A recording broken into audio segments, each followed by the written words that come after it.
Bonjour à tous et bienvenue. Welcome to a concise yet informative segment on letter writing, an essential skill for CSEC French examination. Voici une lettre informelle. Marseille, le 11 juillet 2011. Cher Nicolas, je suis allé me promener dans les calanques et j'ai beaucoup pensé à toi. Hier, je suis allé faire de la plongée. Génial! Quelle expérience! Il a fait très beau jusqu'à maintenant. Mais ce matin, le soleil s'est caché et il a plu.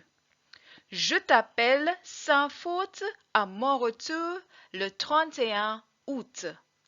Je t'embrasse très fort. Marie. Alors, maintenant, il y a trois parties de cette lettre. Nous avons la tête, what we call the heading, le corps de texte, what we call the body of the letter, et pied de page, and that is when we're closing the letter. Now, when we look further at la tête, the heading, we have le lieu et date, which is the place, in this case, the city of Marseille, and la date, le 11 juillet 2011.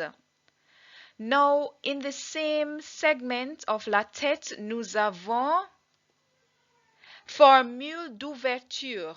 Par exemple, cher Nicolas.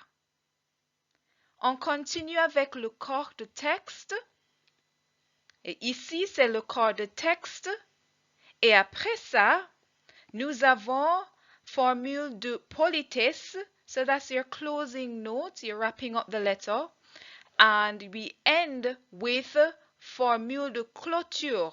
That's the exact closing, and generally you have your name written there. Now, upon closer inspection of the sequence of the letter, note that the name of the town and the date is at the top right-hand corner, followed by the greetings and the body, and they fall in the next line starting at the left-hand corner. As you observe the context of the letter, you have to decide whether the person you're writing to is a tu, meaning if it's a friend or someone that you're familiar with, or if you're using the vous format, meaning that you're using a more professional or formal tone. Also, based on the context of the letter, you have to decide the tense you're going to use, meaning that if the letter requires you to speak about something that happened in the past, you have to write in that tense, or if it's something that you're writing about your future, of course you would use the future tense. And here's an example. Let's look at the first sentence. So, je suis allé me promener. What tense do you think that is in?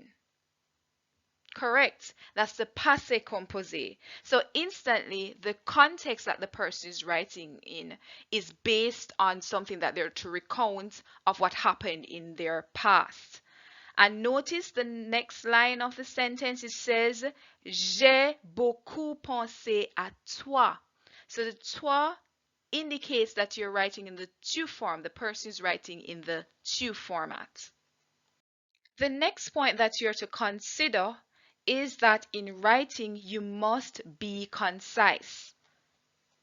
And also, in terms of politeness, politeness is a French trait, and this should be portrayed in your writing. So you use expressions like s'il te plaît, est-ce que tu voudrais, s'il vous plaît, voudriez-vous.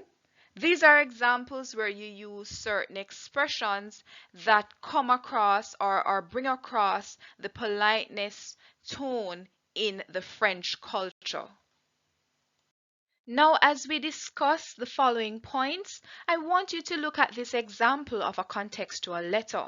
It reads, you're on holiday in Senegal visiting your pen pal who lives in Dakar. And Dakar Voici le Sénégal, and Dakar is the capital of Senegal. Write a letter to your family in which 1. You tell them about your arrival and describe the city. 2. Talk about the food. 3. Describe the family you're staying with. 4. Describe some activities you have done so far. Now, looking at this example of the contextual letter, you may note that there are 4 cues that are written that you are to include in your letter writing.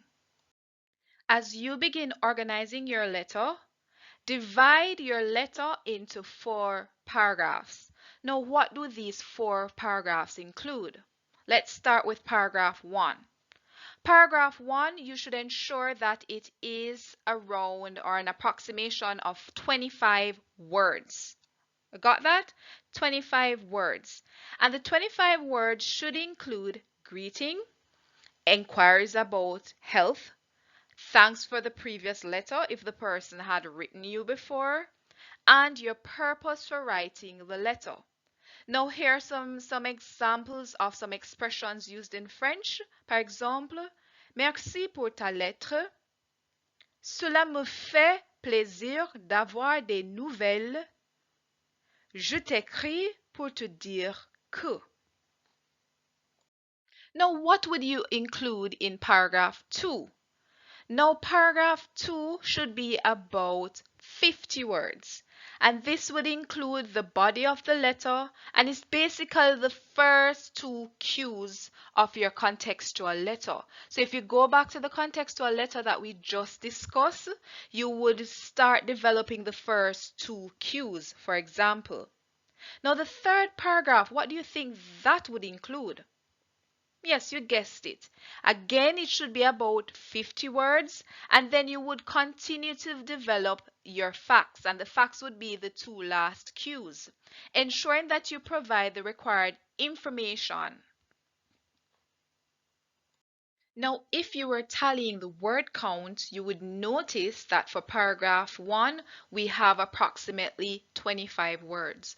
For paragraphs 2 and 3, we have an approximation of 50 words each. Now, what would we include for paragraph 4? Now, paragraph 4, we have an approximation of 25 words. So in total, you would have 150 words. What do we include in paragraph 4? This is where you bring the letter to an end. You will use the appropriate terms for farewell. In nota bien, try to keep within the word limit. So CSEC Spanish or French would have given a stipulated guideline as to your word count, and it's generally between 130 to 150 words. C'est tout pour moi. Merci et bonne chance. All the best.